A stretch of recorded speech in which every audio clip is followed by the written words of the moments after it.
Welcome to another CH2 cast. Here we have a 2v2 again on Vol Farmlands, just like our last game. So we have a British and an American. Freedom as America, obviously, and Starplays as British. You may remember them. He changed his name. He had another name. I can't remember. He always changes his fucking name. And we have, let's start the game. Yep, one OKW and one Wehrmacht on the other side. Kane as OKW and Benjen as Wehrmacht. Already talked about the map on my previous cast, so if you want to know a bit more about it, you can head there. But the gist of it is that this map can pretty much go either way. It's not too favored on one side or the other, because yes, it is very open, maybe favoring Axis, but also very wide, which means you can flank around a lot as allies. So we have a pretty interesting capping order from, well, start in general from Kane, going 2 Storm Pioneers and a Kugelwagen, and then sending a Sturms right up the middle to the middle VP to capture the middle VP instead of, you know, grabbing some resources early on. And not even like going for a fuel or a cutoff move. Just generally very weird start. I don't know what he's doing. MG start with tier 1. So we have an MG and a Grenadier from Benjen, who also went Elite Troops. Pretty much all doctrines except Americans already chosen. Elite Troops, very powerful doctrine. Stormtroopers with G43s, something that was changed in the last patch. Stormtroopers can now have G43s on them, which makes them very, very potent. Obviously because they changed around Elite training into Stormtroopers, and they kept the G43s.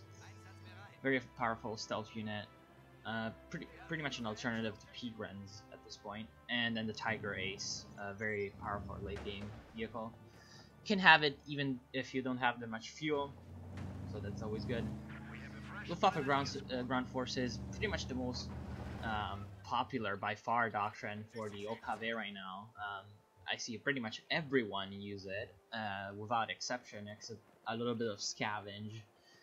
That's pretty much because Fallschirmjägers are a really good unit, and coupled with MG34s. MG34s are much more important after the Kumbo suppression was removed, so that you can have a suppression unit as OKW, and they're really cheap, so people spam them a lot. That's really good. And also Fallschirmjäger Assault and Valiant Assault. Valiant Assault, good, not just because of the awesome sound cue that you get when using it, but also because, you know, obviously, just gives your Volksrangers that little boost that they need to win fights. So Starplays went immediately for the fuel, which is a good move. Unfortunately, he hasn't capped this, which means that he was basically cut himself off. He wasn't getting any resources. Kugelwagen charging against the Vickers MG, which is perfectly placed behind these logs. Obviously a terrible idea, a terrible mistake over here. Though we do have a flank coming in from the Wehrmacht, going to be intercepted by some reinforcing infantry sections. So Starplays is going to have to hold out against pretty much overwhelming numbers of 2 players. The infantry sections are in the wrong side of the cover, directional cover. Always keep in mind, you know, your directional cover not get flanked. And the Pioneers at close range going to be pretty devastating against this MG as well as these Grenadiers. Unfortunately, for the Wehrmacht, the supporting fire of these infantry sections will force back this Grenadier squad, almost actually wiping it off the field. Unfortunately for Starplays, his MG was outflanked by a Storm Pioneer and a regular Pioneer, and gets lucky to escape.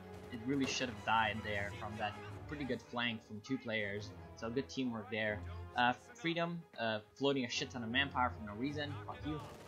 Went for a heavy cavalry company. Heavy cavalry company, very OP. Well, not OP, but very potent. Rifleman field defenses, very, very useful. Smoke can be pretty good. Rangers, very powerful elite infantry. Especially when you're floating that much manpower like an idiot, you're gonna have enough manpower to call them off and reinforce them. Very powerful with Thompson upgrades. Combined arms, never really used it, so I don't know how good this is, but Pershing, always useful to have a heavy tank under the field. So now we have a bit of counter team play coming in. flanking forces of riflemen, taking the brunt of the damage for the infantry sections which are staying in the back. Unfortunately, he retreats a little prematurely, in my opinion. He should have flanked around up this Kugel wreckage and taken heavy cover and done some flanking fire on the storm piles. They really should be focusing on the storm pioneers first. Looks like a stun grenade is going to be thrown and completely dodged by the allies, but they were forced to leave cover and take a lot of damage from the rifle, the German riflemen. And now they also eat a rifle grenade. This time they weren't paying attention and take heavy casualties and lose a full rifleman squad. So that's good that he was floating so much so he can instantly replace that. A rifleman squad that's really not doing anything. He should have pushed up and tried to take this point. You didn't know, of course, that there was this medical HQ with these storm piles there, but you should have at least tried. We're rushing on building a fighting position, so that's good. I don't know exactly where this fighting position is facing, but I guess. Water. So thirsty. Yeah, I'm guessing it's facing over here because of this barbed wire. No, what the fuck are you doing? Why did you barbed wire here if you want them to come here so that the fighting position shoots at them? Like, what? You fucking retard. What are you doing? Anyway, talking about doctrines. Starfleet went for commandos. Commandos can be good, especially against OKV, because of the bombing raid. Obviously, very powerful against buildings and defensive structures in general. And I already talked about the German doctrines pretty much. Yeah, pretty much nothing's going on. Riflemen nicely in heavy cover engaging some G43 grenadiers. Good to be able to get the upper hand, thankfully for them. Usually these long-range engagements go in favor of grenadiers, but combined with the fact that there's heavy cover on the side of the riflemen, there's going to be the Vet 0 grenadiers, which are slightly inferior to their, in a comparison, Vet 3 grenadiers against Vet 3 riflemen do much better than Vet 0 grenadiers against Vet 0 riflemen, if that makes any sense. So we have a nice push up top from Freedom, bringing in a bunch of riflemen. Unfortunately, this rifleman was a little bit too far ahead of the other ones. Nicely though spotting this MG. Unfortunately, Starfleet is not taking this information very well. He could have taken all his infantry sections and flanked to the north, but he didn't. Thankfully, this rifleman squad is going to flank around, or else this push with so many resources would have been a complete waste. These Storm Pioneers almost going down, possibly going to go down from this flanking AEC, but I doubt it. So, of course, AEC onto the field, so we have Tier 2 coming from the British. Not seeing any Royal Engineers, despite having an abundance of manpower, so that's definitely a mistake. Because right now you cannot repair your AEC, you cannot plant any mines with your 200 munitions, and that's generally bad, because 210 manpower on the Royal Engineer squad isn't that big of an investment. You always want to have that, just for the utility in general, even if you don't like the unit. Nicely Panzer Trekking up, from the early game. Unfortunately, mismicroing the Storm Pioneers definitely. Nice incendiary grenade, not being monitored. This infantry section, nice snipe on the retreating Pioneer from the AEC. Going to bring that squad down very quickly. So the North is completely under the control of the Allies right now. Right now, a big mistake that Benjamin is doing, the Wehrmacht ally, is that he's not focusing on helping his ally like he has been doing in the early game, and that definitely made that engagement a very bad defeat for the Germans. So yeah, his ally paid the price definitely for his incompetence. Nicely going for a captain and a pack howitzer from Freedom. I agree with this decision. You want to be prepared against any kind of light vehicles that the Germans are going to bring up, especially any kind of flame half-track from the Wehrmacht, or a Lux from the OKW, or even a flak half-track from the OKW. In general, very dangerous. Benjamin going for a mortar and some stormtroopers and a pack, so very heavy tier 1. He's flowing a heck of a lot of fuel. He should definitely consider upgrading to phase 2 and going for a P4 or an Austin. The pack howitzer is a good idea when you see that the enemy is turtling up, especially in the middle of a map like this. So it's probably going to deal quite a lot of damage to the Germans right now. So the south is completely unprotected, and I'm really baffled as to why the Germans are not, trying to harass. Stormtroopers not being upgraded with G43s, so I think he's going to go for SDGs. Which, considering the cost difference between the two, I think the G43s are slightly superior just because of being, way cheaper. As much as SDGs probably give way more close range wiping potential. So this AEC, as you can see, the engineers were only built way later. Also, we have a sniper. We're only built way later, so the AEC is still damaged from that engagement that happened like a while ago. So we have a giant push coming in from the German stormtroopers being rushed into close range. This rifleman is a bad idea because, those Car 98s are not going to be able to stand up to them and ran rate of fire. Nicely incinerating those infantry sections. Starfleet is not paying attention to them. Unfortunately, these Grenadier squads are in negative cover, so the flanking force here from Starfleet will be able to decimate them very quickly. This OKV force is not being monitored, so it could have pushed and flanked this MG, but it did not, and it's now sitting idle while the infantry sections are dealing way more casualties than they should be. Thankfully for the Allies, Freedom's units have pretty much massacred these stormtroopers, and now they pushed up and forced back the pack, so this allows the AEC way more free reign. Fortunately for the AEC, the Shreks are going to also push it back quite a bit. Nicely incendiary grenading, winning the engagement. Unfortunately, we moved 2 incendiary grenades instead of 1, which is a bad idea because they don't stack up on each other with damage. AEC running right into the lake, popping a Panzer Tactician just to save itself. Unfortunately, it's being backed into a corner. It's going to rely upon this Vickers MG and this fighting for protection. Very close to dying right now. The engineers should get work on it, on repairing it as soon as possible, possibly taking some line of sight cover over here. Thankfully, this squad was forced back by the combined fire of the MGs. We have a AT gun coming up. Also, the British sniper died in the middle of the engagement, so I didn't even get to talk about it. This AEC armored car is being very ballsy. There could have been a truck squad hiding over here in ambush. So yeah.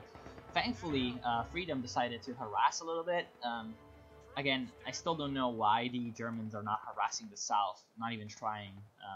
Even just trying for a cutoff move to prevent the fuel income from taking effect would be pretty good. Because right now the Allies have the complete superiority of having 2 fuel points, so that's really good for them. Again, you know that there's an MG here, so why do you keep running at it, from the front with your elite assault infantry? Though flanking nicely with Fallschirmjäger is going to throw a bundle grenade. This is definitely going to clear out the MG right here. If you can focus fire on them, on the MG, you're definitely going to wipe it, nicely wiping it. Now it's only a matter of time for this British force to be pretty much cleaned up. Sacrificing the sappers to try and get the MG out of there, I doubt this will succeed, because Fallschirmjägers at close range are really powerful. Of course, if they don't chase, it will probably get away, so that's a pretty good trade. Sacrificing your engineers, which are only 210 manpower when you're floating that much. Nicely placing mines from Freedom, wiping the storm tile. So overall, that was not that bad of an engagement for the Allies. As you can see, he went for SDGs, as I was saying he was. It was pretty easy to predict. Sherman already in 13 minutes. So good. I saw the major earlier. I didn't get to talk about it because there were more engagements, of course. But now we have a Sherman. This is what having 2 fuel points does, especially as allies. Oh, wiping that 100 munitions upgraded stormtrooper. Very big blow for the Germans. And the Sherman right now has pretty much no counter except this pack, and right now that this pack is up top because you're fighting it. So this Sherman has complete free reign.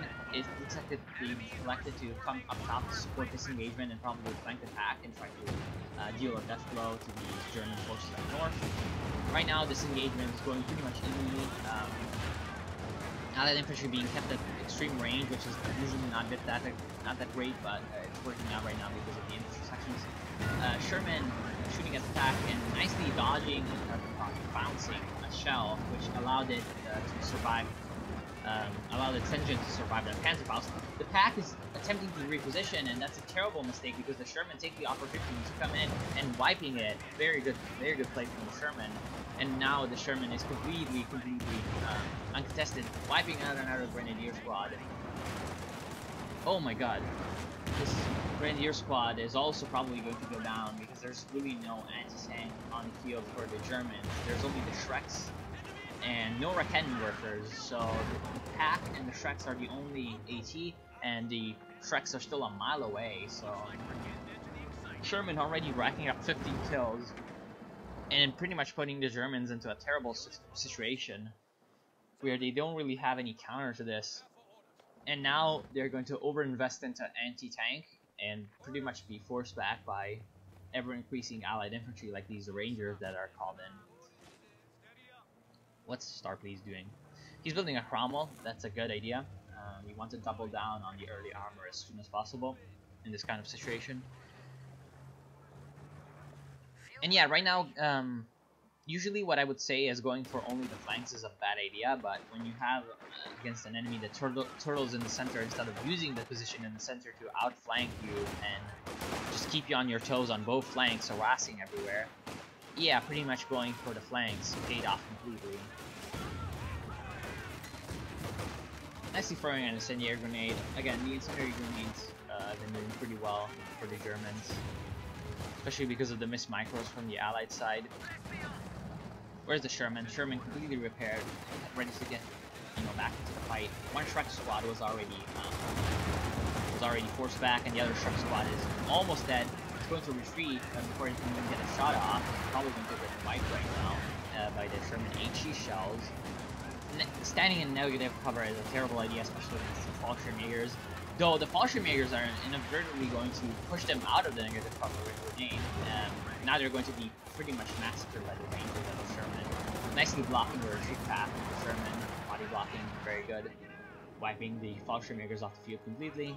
The pack is going to be recruited by the OKW and going to push back onto the battle, but only one pack against the Sherman. It's going to be pretty bad. Especially because the Sherman right now, it's not being microed too well, but if it was being microed very well, it could have easily flanked it as soon as it saw it. Though, Freedom decided to just wipe these support weapons before going for a pack, which can be a pretty good idea, because now the support weapons are completely open for the taking by the Allies. AEC going to push up in a terrible idea, because without the support of any other units, whether you're going to do it with an AEC, they don't really have any vehicles that you need to kill. So this is pretty much just going to be a little bit of a harassing attack, just to distract the pack, which worked out well enough. Rangers wiping it. Now the Rangers should really retreat. This is too much firepower for them to deal with. Yeah, nicely retreating out of there before they are wiped. So right now the Allies have infantry superiority and armor superiority. They just have indirect fire inferiority, and that's really not a problem when you have that armor. I don't know what this pack howitzer is doing over here. There's really no point for it. Like, all this stuff, I really don't know what the fuck you're thinking with that, but clearly you're microing up north, which has been working out for you, so that's okay. As well, I don't agree with the placement of the pack howitzer. It should be like over here. It should have been like over here around, so it could have supported these engagements up top. If these engagements for the top fuel had gone better for the Germans, right now they'd be in a way better position. So the Stormtroopers were completely rebuilt from the ground up, and you really lack AT right now. You should, with your 800 manpower, you really should have built another pack. Now you're facing two very powerful medium tanks, and you're gonna pay the price for it. And nicely getting some Shreks on your Panzer Grenadiers. Unfortunately, it's a little bit too late, because Panzer Grenadiers are still very vulnerable to Sherman. Especially when they clump up like this, one HE round is going to wipe them very easily, as you can see. And now this other Stormtrooper is getting very lucky to have escaped because of the pack being there. Sherman almost being taken out by the pack, but right now, it's really lucky. It's lucky that this pack howitzer did not penetrate. I've seen pack howitzer penetrate Shermans all day. It was being blocked in its retreat path by the Cromwell. That's why it was derping around there. As you can see by the timer, it's pretty much the end of the replay. There's really nothing that the Germans can do right now. They've dug themselves into a big hole right now, and the only way to get out of the hole is stop investing into too much elite infantry and get some kind of anti-tank defenses, harass more early game. That's what they should have done, definitely. The Allies were too focused on the extreme flanks and not really protecting their route to the base, so they could have easily cut off these fuels pretty much the entire game with their superior early infantry, because they had way too many Rangers, Fallschirmjägers, Storm Pioneers, and Stormtroopers, so they could have definitely dealt with the Allied infantry. Now the Rangers are going to establish their superiority over the Volksgrenadiers and only going to fall to the nicely upgraded Stormtroopers. As you can see, the Stormtroopers are very powerful. They wiped a Rifleman squad.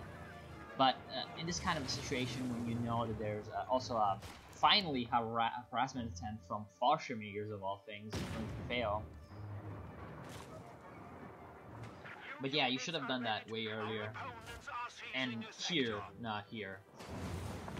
It's nice to see that you finally understood to harass the flanks, but it's too late. Wall going to protect nicely the Stormtroopers from the HE shells of the Gunku. Oh, another Fallschirmjäger squad going to be called in onto this house. What you really should be doing right now, Freedom, is placing mines of your munitions onto the entrances, the doors, and yeah, the doors of these buildings, so that when Fallschirmjägers are called, they will be easily wiped. That's pretty much the way to defeat Fallschirmjägers. And then you kind of unit spawning unit. Doesn't even make any sense. Also nicely blocking the retreat path with the Sherman. Probably going to be wiped in this next shot. No, really lucky. Into the negative cover, that should have definitely been wiped. So Starblaze is floating a crap load of resources. I know why he's floating the munitions, because he wants to use extra currency, but there's really no there's really no reason to float all this manpower. You could be going for another fucking hell. You could be going for a comet right now, and you do have the resources to win hammer, so you don't have to go for a comet. You have 2 cruiser tanks, Cromwells. Go for a Jackson from Freedom. I agree with the Jackson, because you never know what kind of vehicle the Germans are trying to get. You don't know if they have fuel caches. They could be having fuel caches. You have the fuels, but you could have fuel caches. You could have fuel income. Get a tank really tank out early enough. It's 22 minutes. You should be expecting. Thankfully for you, they don't really have fuel resources to get anything, and they surrender. So pretty much, this replay's role is to also 41 kills on the Sherman, is to show that if you do not prepare correctly for a shock unit like the Sherman, and you focus too hard on the flanks, yeah, you're probably going to lose. If you focus too hard on the flanks when the enemy holds them, instead of harassing and throwing them off balance and flanking around, yeah, you're going to lose very quickly, especially when you're Germans against the Allies, because it looks like actually Kane was going for a King Tiger, which is pretty much the worst decision you could make in this situation that you're at. So yeah, this is, I guess, another lesson. Don't go for a King Tiger when you're being pretty much stomped.